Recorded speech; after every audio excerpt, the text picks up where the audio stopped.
RDT ఉంటే మేలా లేకుంటే మేలా? మేలు.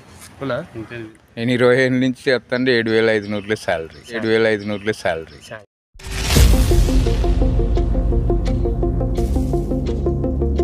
మా ఏమంటుందంటే మనం ఆర్డిటి వల్ల లబ్ధి పొందినాం కాబట్టి మనం ఒకరన్నా దాంట్లో సేవ్ చేయాలా, ఒకరన్నా ఉండాలి. ఇది సేవ్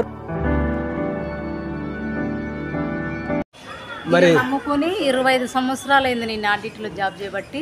నా ఫ్యామిలీ అంతా దీని ఆధారంతోనే బతికిస్తున్నాను.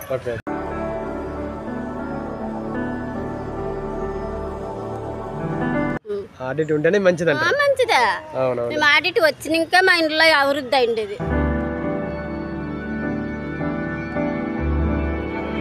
మా ఊరికి వచ్చినప్పుడు ఆడిట్ సార్ వచ్చిన ఫెరార్ కొడుకు మాన్సర్ వచ్చినప్పుడు మేము మెరువింతో తప్పెట్లతో తోలుకొని పోతుంటే ఊర్లో టోళ్ళు ఏమన్నారు, అయ్యో కోతిని తోలుకొని పోతున్నారు ఊర్లే కాడిండే వాళ్ళు ఊర్లో, అయ్యో కోతిని తోలుకొని పోతున్నారు ఊర్లే కాడిండే వాళ్ళు ఊర్లో టోళ్ళు.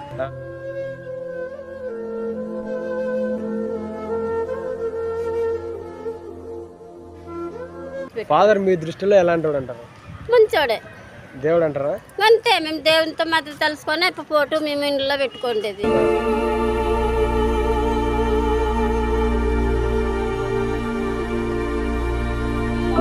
మళ్ళీ ఆర్డిటి వల్ల ఎంతమంది పేదలు లబ్ధి పొందారు కదా, ఆ పేద ఒకరు కూడా రాలేదు. మళ్ళీ ఏమంటారు మీరు? అంటే ఆర్డిటి కోసం కోరాడతామంటే వాళ్ళు పిలిస్తే మేము వస్తాం. పిలిస్తే వస్తారా? ఏంటికైనా సిద్ధం, ఏంటికైనా సిద్ధం.